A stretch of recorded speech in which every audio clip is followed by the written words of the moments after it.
everybody. Normally I don't take requests, but a lot of people have been requesting I make this video. Does it?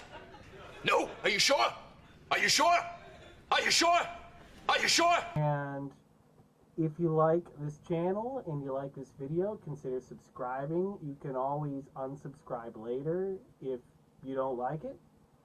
And all those haters out there, please wait to the end of the video to spread your hate. Thanks, guys.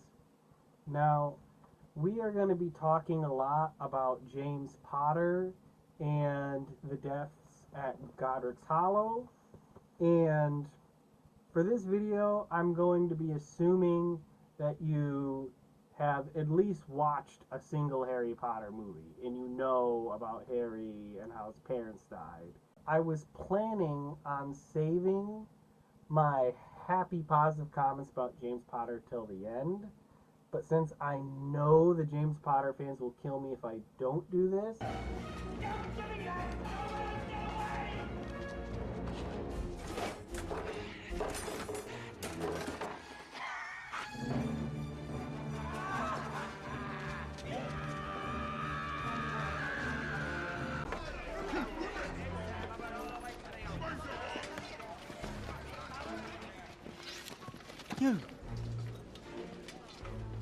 You're supposed to be dead! Am I not?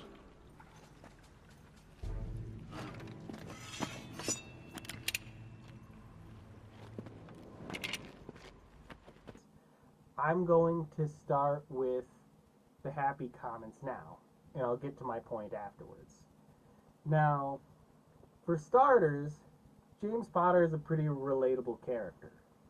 It's like, if you really need someone to help you right away, right now, then Severus Snape is who you call. He's the guy you call when you're in an emergency, right? If you need a Death Eater to be hunted down, you're gonna call Mad-Eye Moody. If you need some smart old wizard dude to give you advice, you'll go to Dumbledore.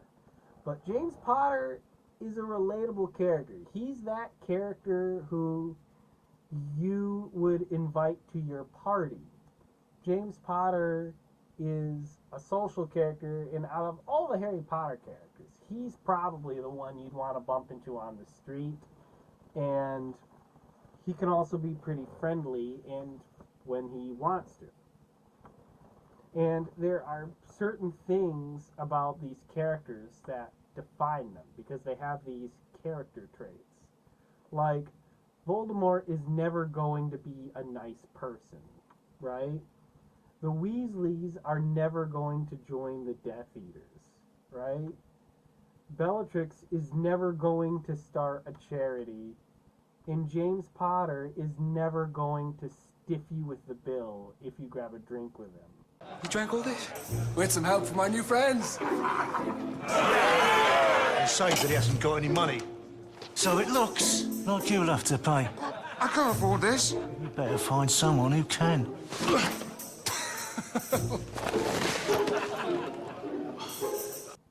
And I get it. A lot of people like James Potter, and he does have his positive qualities, and he can also be pretty loyal when he wants. Now, one of the things that people know is that James Potter casts the infamous Fidelius Charm to try to protect himself and his family. Now, what exactly is a Fidelius Charm? Well, a Fidelius Charm is kind of a combination of two things. Because on one hand, it's kind of like a door lock spell, but on the other hand, it's also like a shield. So when you cast the Fidelius Charm, it creates this barrier, this invisible barrier, and all the stuff that is inside the barrier essentially turns invisible to where you can't see it, right? So if you cast the Fidelius Charm over the Statue of Liberty is essentially going to disappear, alright? And how it works is everything inside this barrier is protected. and you can't get inside the barrier without a secret passcode. Speak, friend, and enter. What do you suppose that means? Oh, it's quite simple. If you want a friend, you speak the password and the doors will open. Anon Pedro Chiamen.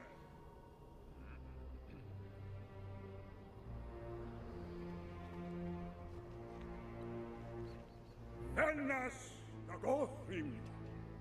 Vasto Bev. Amen. Nothing's happened.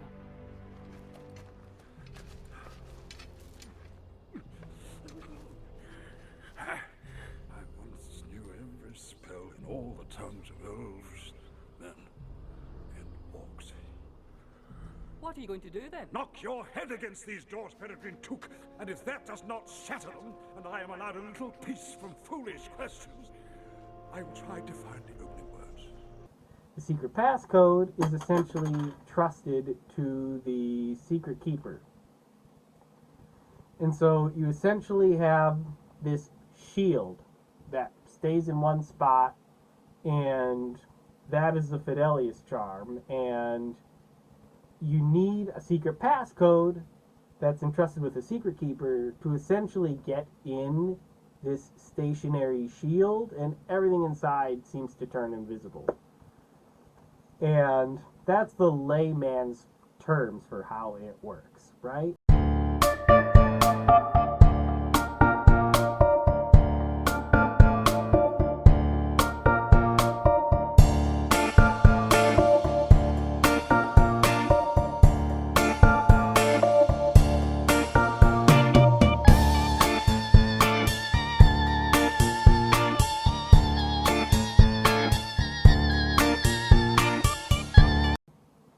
Now, one thing that I think a lot of people don't understand is when it comes to a lot of these magic systems in these stories, Bible-believing Christian, but yeah, when it comes to a lot of these magical systems, like Lord of the Rings, or Narnia, or if it's the Space Wizards in Star Wars, or if it's like Dungeons and Dragons, it's like, whatever.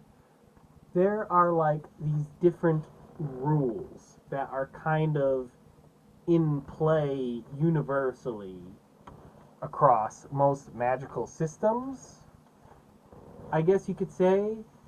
And I guess the concept I'm trying to get across to you is that magic in these systems is not like a game of rock, paper, scissors. It's not a simple matter of you casted rock, so I cast paper, so now there's no way you can win because I casted paper. It's not that simple. It's a lot more complex and complicated than that. A much better way to look at these magic systems, especially in Harry Potter, is to look at it like it's more like a game of chess, because there's a lot of strategy, a lot of spells, different things do different, and even if you're casting the spell correctly, there are kind of a few unwritten rules, especially for Harry Potter. Like, one unwritten rule that I've noticed a lot is that magic is only as powerful as the one who is casting it. Let me repeat. Magic is only as powerful as the wizard who's casting it.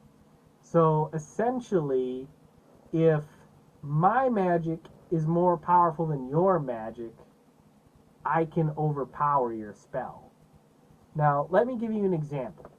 In the Godric's Hollow murder, where Voldemort is killing James and Lily Potter, he fails to kill Harry because Lily Potter casted a spell before she died. And the Avada Kedavra spell is known to be a spell that cannot be blocked, right? So if you get hit with it, you're dead. But because the magic from Lily Potter's spell was more powerful than the magic of Voldemort's spell, the Avada Kedavra was blocked, because how it works is your magic is only as powerful as the one who is casting it. Okay? Which means if you have someone who is more powerful than you, then they can probably break your spell. And a secondary unwritten rule is that in these movies and magic systems, you usually have to use something to cast a spell. Sometimes it's a ring, sometimes it's a rock or a medallion, but usually it's either a staff thingy like Gandalf has, or if it's not that, then it's like a wand, right? And in the world of Harry Potter, it's a wand. And how the wands work is essentially when a wand is created, it becomes a living magical being. And different wands have essentially different qualities.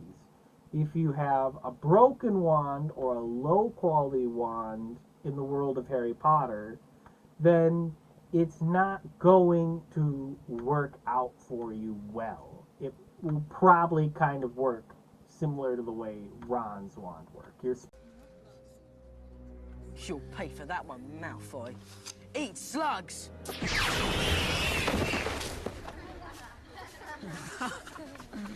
So, first, we have that magic is only as powerful as the one who's casting it.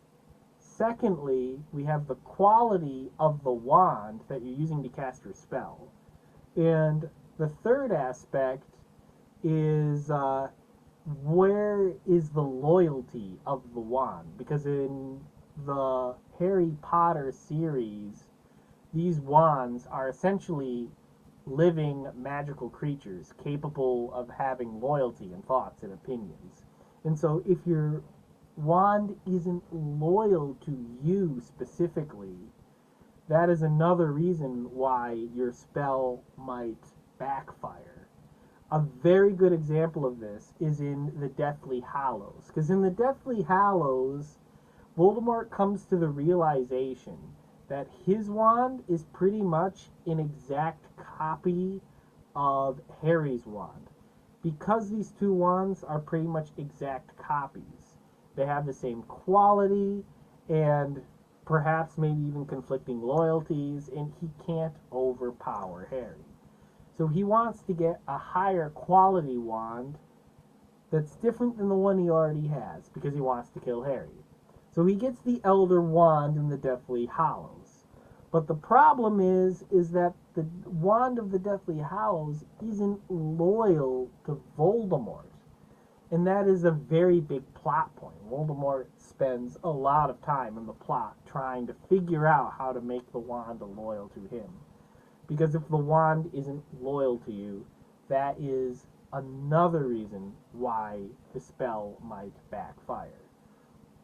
In addition to that, when Harry is trying to use the torture curse on Bellatrix, she shrugs it off, and she actually teaches us that there is a fourth additional thing with magic, and that is you have to have the proper intent and emotion when you're casting the spell.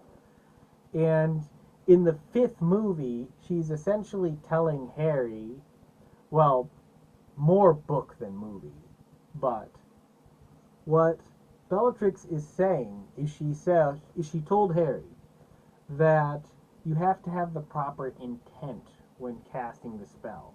So if you cast the spell correctly, but you don't have the correct intent, then it's not really going to work for you. You have to have the proper emotion, you have to have the proper intent. If you're going to cast a torture curse, you have to want to torture the person. Which is why the torture curse Harry tries to cast on Bellatrix does not work.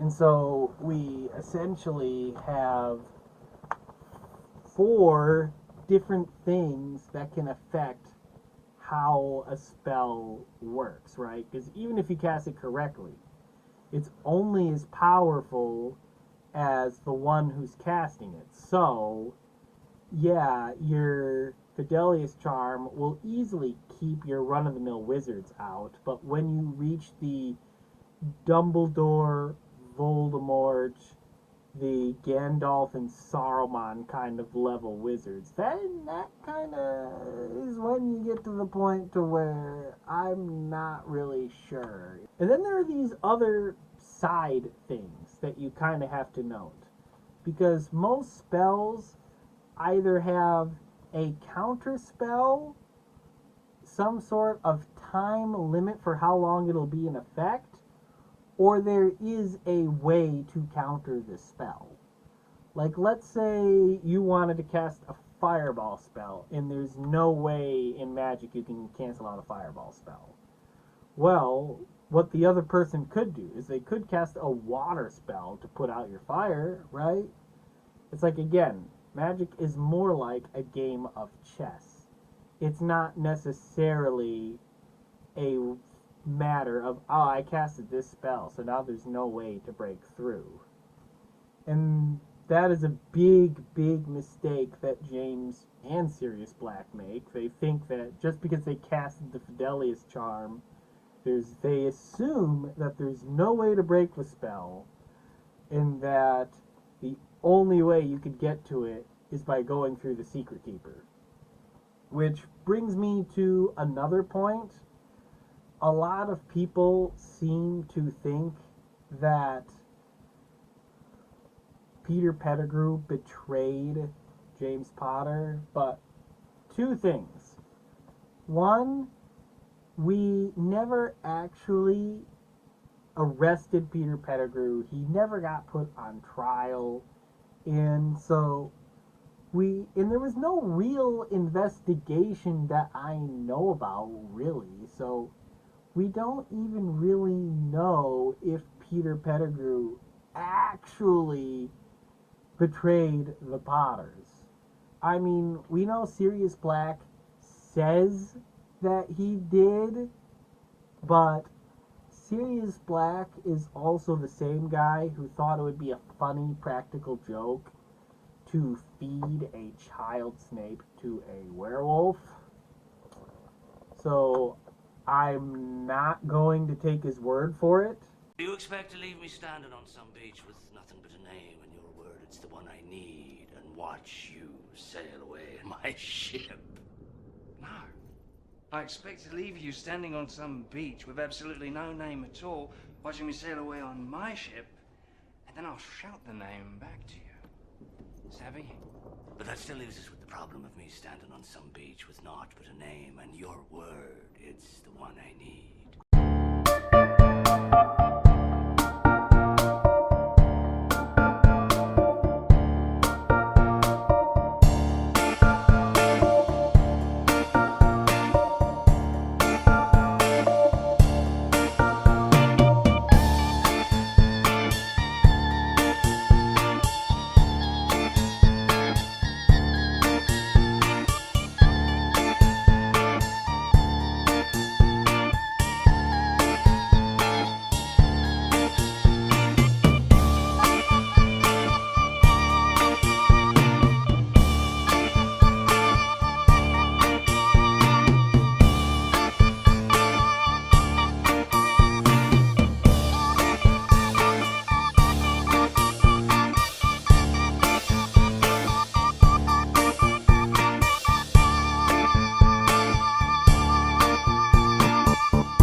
Peter Pettigrew being alive only proves that he's alive. It doesn't necessarily prove that he murdered the Potters.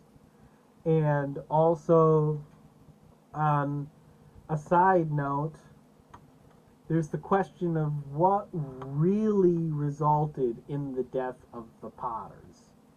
Because Snape did kind of give away the prophecy. Voldemort did kind of actually do the killing.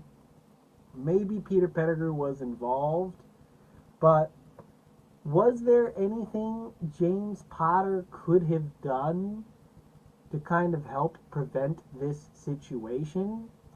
Well, if I were James Potter, the first thing that I would have done is, if I learned that I was being hunted down by Voldemort, the first thing I would do is, one, ideally stay at Hogwarts, if at all possible, if you can.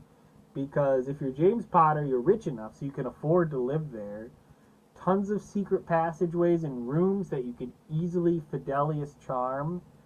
Plus, there's tons of students and staff, and Voldemort's not allowed there. And James Potter created the Marauders map, which is there. So if he can retrieve it, then he can know where everyone in the entire school is.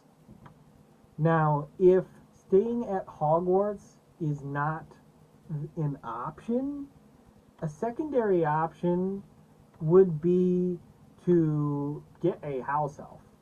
I mean, just go back and see Dolby in the series. I mean, he is a very powerful house elf who can teleport and send other wizards flying.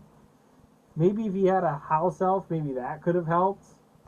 Or another option is get a pet from Hagrid, right? Like, let's say Voldemort has a way to get past your Fidelius Charm, right?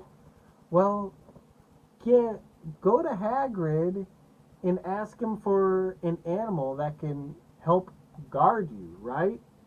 Hagrid's like the master of animals. So just go to Hagrid. He'll have something for you, right? Another thing that he probably could have done is he probably could have casted more than one spell, maybe? I mean, it really doesn't look good because James Potter casted the Fidelius Charm, but he didn't cast the Fidelius Charm until after Snape warned everybody that Voldemort was hunting them, which was at the end of the war. Now,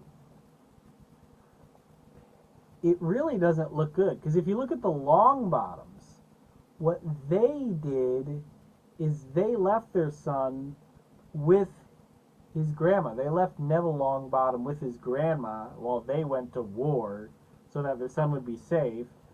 And when the Weasleys casted their Fidelius Charm, they casted it at the beginning of the war. They didn't wait to the end. And if you really pay attention, the author to this Harry Potter series really seems to enjoy giving an ironic ending to each character. Like Harry Potter, he's the boy who lived. Well, in order to kill Voldemort, the boy who lived needs to die. And ironically, James Potter kind of did play a part in his own death. I know that's not really what the James Potter fans want to hear. I mean, yes, Snape gave away the prophecy, and Voldemort did the killing, and Peter Pettigrew may have played a part. But really, James Potter really wasn't doing himself any favors. Like, he spent all 7 years of his time at Hogwarts pretty much harassing and bullying Slytherin students when he knew there was a war coming up that probably wasn't the best decision to make. Also, he really likes being popular, he really likes being publicly well known, and he publicly defies Voldemort 3 times. Also, not really the best decision making. And the mere fact that the Fidelius Charm that James Potter cast was not cast until the end of the war, after Severus Snape warned everyone that, hey, Voldemort is hunting down the Potters. That is like another biggie, because it's like, the reason why this looks so bad is because it's James Potter's job to protect himself and his family, and he's really just not doing a good job. Now, why do some people just not like this character? Well, if you think about it, a lot of problems that Harry had to go through were kind of James Potter's fault. Like, for instance, one of the reasons why the Dursleys keep giving Harry such a hard time is because they don't like his dad. And another reason why Severus Snape keeps bothering Harry in every single movie is because he doesn't like James's dad. You know, Harry Potter's dad, who's James Potter. It's like, James could have went and just talked to these characters and just said, I'm sorry, and could have potentially have saved Harry a whole lot of trouble, really. But he didn't. Another question is, why was Harry even in Godric's Hollow to begin with? Because at the time of Godric's Hollow's murder, Sirius Black was already selected to be Harry's godfather. So why wasn't he already there? Because if you think about it, the first place Voldemort's going to look for him is at his parents' house. So that's a question. And another thing is, why didn't James Potter hire like a family lawyer or a caseworker to kind of be responsible for Harry, and if he ever becomes an orphan, to just make sure he's placed in a loving home? I mean, if he had just simply had done that, then that could have potentially have prevented him from winding up with the Dursleys, but he didn't really do that. And also, poor Lily, right? Because all she wanted to do was to raise her son Harry, right? And she put her faith in James to protect her. And James Potter pretty much was so overconfident that he could handle the situation, and she died. And she really didn't do anything to deserve that. She didn't hurt anybody. She didn't antagonize anybody.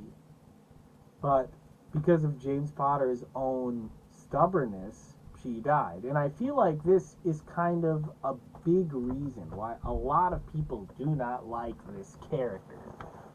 Because it's really really easy to see how if James Potter just would have put in a little bit more effort, maybe this could have been avoided, if that sort of makes sense.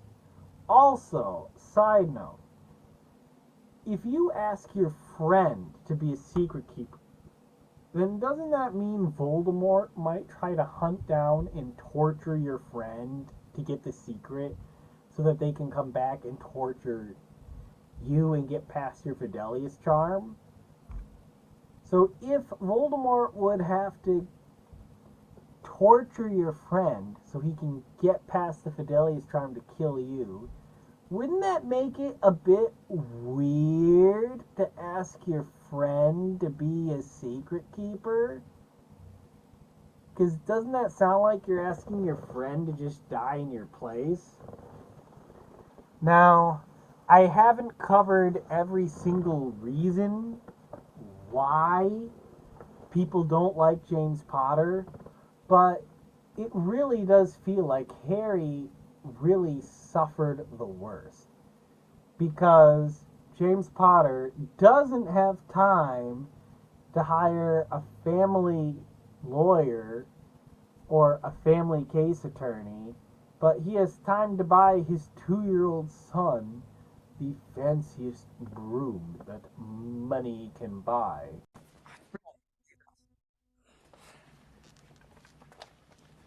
Where do you think you're going, Flint? Quidditch practice. I booked the pitch for Gryffindor today. Easy, Wood. I've got a note.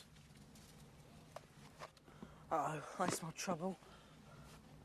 I, Professor Severus Snape, do hereby give the Slytherin team permission to practice today, owing to the need to train their new Seeker.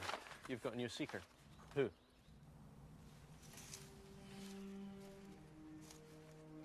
Malfoy?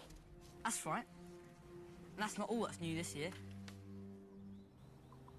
Those are Nimbus 2001s. How did you get those? A gift from Draco's father. You see, Weasley, unlike some, my father can afford the best.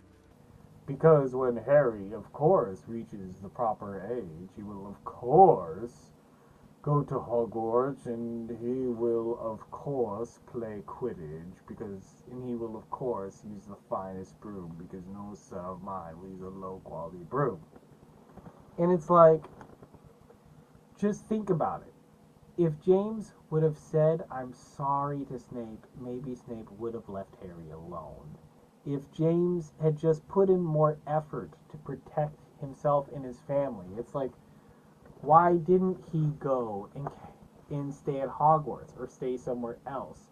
Why didn't James cast more than one spell? Why did he cast one? Why did he only cast one spell?